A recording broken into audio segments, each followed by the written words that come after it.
Donc on va demander à Naël de nous parler de son exemple personnel. Je me permets de dire quand même, Naël, que vous avez été très vite confronté à l'islamisation, si j'ose dire, en tout cas islamistisation dans la région lyonnaise par vos activités, vous me dites si je me trompe, vos activités sociales au début, par votre profession et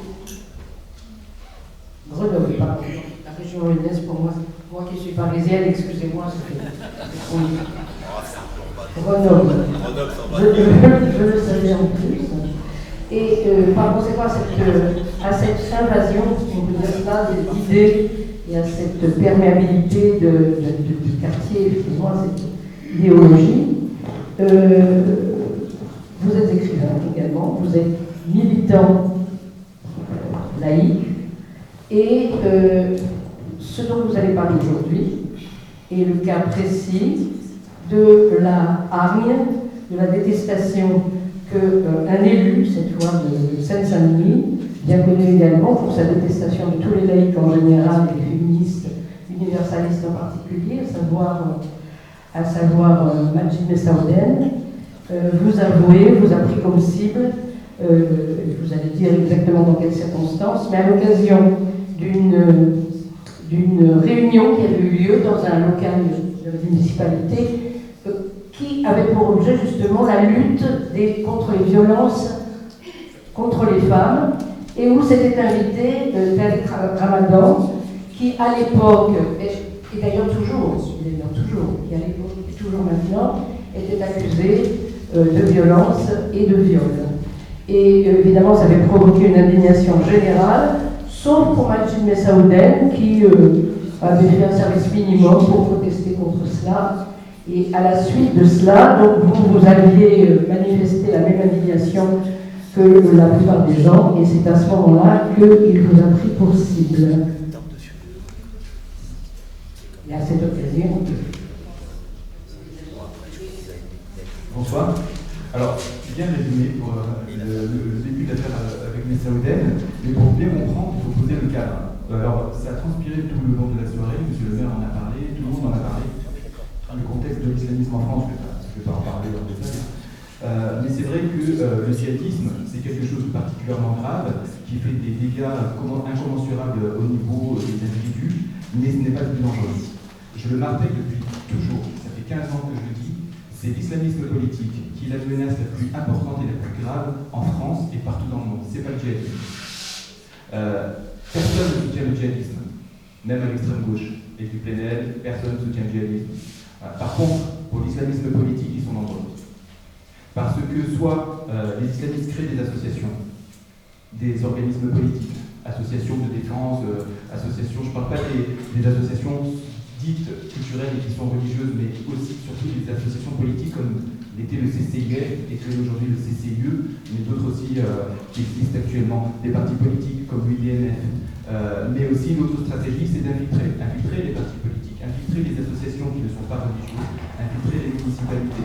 Il y a un dernier exemple en date dans la Drôme pour la vente d'un terrain pour la construction d'une mosquée gérée par une association frériste, révélée par Charlie Hebdo. Il y en a plein des affaires comme ça. Moi, je suis confronté depuis toujours. Ma particularité à moi, c'est que je suis à la fois auteur, je travaille sur le concept de l'islamisme, mais j'ai longtemps été sur le terrain et j'étais au front concernant le burkini à Grenoble, il y a aussi les hijabeuses dans le football.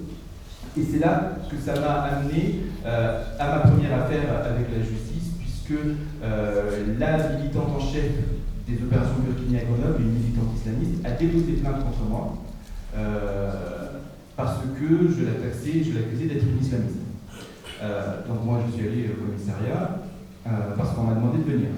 On m'a dit normalement on classe ensuite, ce genre de truc, mais comme c'est un sujet sensible, il faut que vous veniez, on vous entend, comme ça on fait les choses carrées, etc. Donc je suis venu avec toutes mes sources et la policière effarée a constaté qu'effectivement c'était une militante islamiste, donc la plainte a été classée ensuite direct.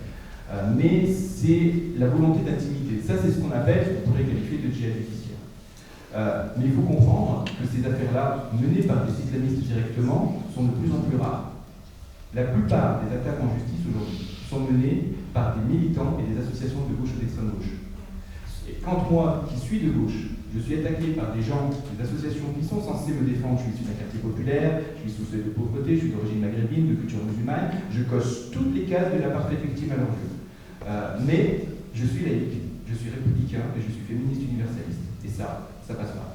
Donc j'ai été un peu ciblé ensuite par rapport à ça et sur les autres écrits sur les réseaux sociaux et notamment sur ce que j'avais écrit sur Bagnolet, sur Youssef Brahimi et puis aussi sur Majid Messaouden. Comme on le constate, Youssef Brahimi et Majid Messaouden ne sont pas des islamistes. Ce sont des militants d'extrême gauche qui font le lien, la jonction avec l'islamisme politique. Tahabouaf, c'est pareil. Ce sont eux et d'autres, comme Alliance Citoyenne, qui n'est pas une association islamiste, mais où se rencontrent des islamistes et des militants d'extrême gauche, ce sont eux qui se chargent aujourd'hui de faire la plupart des attaques sur le plan judiciaire, sur le plan, même sur le terrain. Quand j'étais allé à la manifestation de soutien de Hassan Hussein, place de la République, j'étais non pas interpellé par des militants islamistes, et pourtant ils étaient nombreux, mais par des militants d'extrême gauche et divers connus qui m'ont injectivé. Donc c'est ça aujourd'hui le plus grand risque. Et donc l'attaque en justice de Majid Messaouden s'inscrit dans cette atmosphère-là. Il n'avait pas attaqué que moi, il avait attaqué aussi un militant lyonnais qui est son échappe. Pardon Mediaïfa, pardon, oui. Et puis une élue politique qui est Lydia Guirous. Donc ils nous avaient attaqués tous les trois, on ne se connaît pas, nous trois, on ne se connaît pas. Le seul point commun qu'on a, c'est qu'on est de l'origine maghrébine, c'est tout. Et donc ils décident de déposer plainte pour diffamation. Concernant mes propos à moi, je m'étais uniquement basé sur des factuels. Mais comme il m'avait déjà eu, puisque c'est pas la première fois que je faisais un peu le bilan de ses actions anti-laïques, anti-féministes, alors qu'il était élu à l'égalité femmes-femmes à Saint-Denis. Et donc, je peux comprendre qu'il ne m'appréciait pas forcément. Mais en tout cas, il m'a attaqué sur une base qui est complètement vide juridiquement. Et pourtant, la mairie de Saint-Denis a décidé de lui assurer aussi la protection fonctionnelle. Ce qui fait que lui n'avait aucun frais à payer, aucun argent à sortir, et qu'en plus le tribunal géographiquement est proche de chez lui, donc il n'avait même pas de train, rien, aucun frais de déplacement. Moi je me retrouvais avec une plainte, j'étais tout seul, et je devais tout payer. Les frais de justice, les frais de déplacement, l'hébergement, le temps que ça prend, psychologiquement c'est horrible. Donc j'ai la chance d'avoir des personnes qui me suivent sur les réseaux sociaux, j'ai lancé une cagnotte, et j'ai pu heureusement financer les frais d'avocat. Et me payer les services du meilleur avocat dans ce domaine, pour ne pas dire son nom, Richard Laca, et qui représente aussi Lydia Guirous. Et puis, parce que c'est un professionnel, il a repéré un vice de procédure dans le dossier. Moi j'étais embêté parce que je ne voulais pas qu'on gagne sur ça, je voulais qu'on gagne sur le fond. Et c'est là aussi où je veux en venir, c'est que en face, et comme pour nous de facto, c'est que la justice est instrumentalisée de leur côté pour des raisons politiques, pas pour des raisons juridiques, de faire respecter le droit, c'est uniquement politique. La plainte de Majid Messaouden, c'était une plainte politique. Gagner sur un vice de procédure, donc sur le plan juridique, c'était pas terrible. Mais tant pis, mon avocat m'a conseillé de l'accepter, et donc j'ai accepté. J'ai eu la chance de pouvoir m'autofinancer. Mais il y a des personnes qui pourraient être attaquées en justice et qui n'ont pas ces moyens. Donc ça inhibe des personnes qui auraient peur de militer plus que ça parce qu'il y a la menace de la plainte en justice. C'est ça qu'ils veulent faire. C'est tout l'enjeu du terrorisme juridique, du djihadisme judiciaire. C'est de faire peur aux gens pour les dissuader d'être trop frontalement leurs adversaires. Je reviens à cette Taoussani, pardon, je vais dire son nom, mais c'est une famille de Grenoble. C'est parce qu'il y avait l'affaire Perfini et l'affaire des hijabeuses. Et là, c'est pareil, sur le plan judiciaire, Alliance Citoyenne avait cherché comment déposer plainte contre moi pour mon opposition aux hijabeuses, parce que j'ai décortiqué les hijabeuses, j'ai les suivis, j'analyse leur discours, je recontextualise, j'ai essayé de contacter la FFF, mais je connais personne, contrairement à Alliance Citoyenne qui connaît des gens. Mais voilà, donc tout ça, ça leur fait un peu peur, et elles ont, ces associations-là, Majid Messaouden, la première solution, c'est le juridique. Ça ne fonctionne pas. Je ne suis pas attaquable juridiquement, je m'attaque au concept, je m'attaque aux idées, pas aux individus, je ne diffame jamais personne, donc pour eux, c'est pas possible. Et donc il reste l'autre palier. L'autre palier, c'est la censure. C'est-à-dire que la stratégie aujourd'hui, c'est de ne pas, en tout cas sur mon cas à moi, m'attaquer personnellement sur le plan judiciaire, parce que ça ne fonctionne pas, c'est de tout faire pour m'invisibiliser sur les réseaux sociaux, puisque c'est là où beaucoup de choses se passent. Ils ont réussi, puisque Twitter m'a censuré. Je suis censuré par Twitter depuis des mois. Donc mon compte existe toujours, mais maintenant il est accessible que par les gens qui ont rentré leur date de naissance pour montrer qu'ils sont majeurs, et par les gens qui ont coché « je veux bien voir les comptes sensibles ». Mon compte a été classé comme les comptes pornographiques. Voilà. Donc, en fait, tout ça parce que je dénonce les islamistes qui sont aussi sur Twitter. Donc, eux peuvent continuer à dérouler leur discours. Mais moi qui dénonce et parfois reprendre leur tweet, je suis censuré à cause de ça. J'ai voulu attaquer Twitter en justice. Leur siège est en Irlande. Mais vu les frais judiciaires, c'est impossible. Donc aujourd'hui, je disparais petit à petit de Twitter. Apparemment, Facebook, ça commence aussi là.